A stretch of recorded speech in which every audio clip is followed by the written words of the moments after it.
Evening to morning vlog ఇదైతే. నా కోసం అయితే నేను కాఫీ చేసుకుంటున్నా. పిల్లల కోసం మొక్కజొన్న అయితే ఉడికేస్తున్నాను అనమాట. పిల్లలు లేచిన సౌండ్ వినిపిస్తుంటే వెళ్ళాను.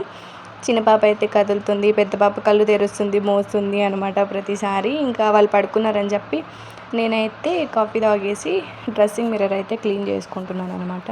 క్లీన్ చేస్తుంటే నాకైతే అప్పుడు ఈ వాచ్ అనేది కనిపించింది అనమాట. మా ఆయన పెళ్ళైన కొత్తలో ఫస్ట్ బర్త్డేకి తీసిచ్చాడు అనమాట. ఇంకా అప్పుడే ఇది పారాని పగిలిపోయింది. టైంకి పిల్లలు లేరు కాబట్టి సరిపోయింది, లేదంటే మళ్ళీ అయితే తొక్కేసేదంతా కాళ్ళకంతా కలర్గా. పిల్లల్ని అయితే రెడీ చేసి బయటకు పంపించిన తర్వాత నేనైతే రూమ్ అంతా క్లీన్ చేసేసాను అనమాట.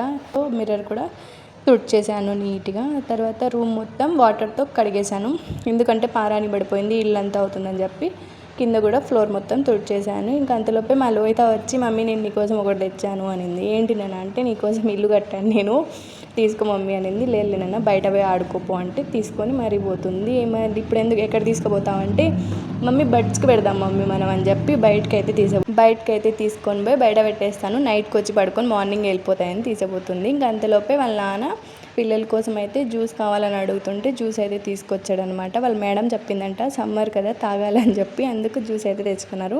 ఇది నెక్స్ట్ డే మార్నింగ్. ఇల్లంతా కడిగేసేలోపు పిల్లలు వచ్చారనమాట. అంతలోపే రాగానే వాళ్ళనైతే నేను స్నానం చేపించేసి పాలైతే తాగడానికి ఇచ్చేసి కిందికైతే ఆడుకోవడానికి పంపిస్తున్నాను.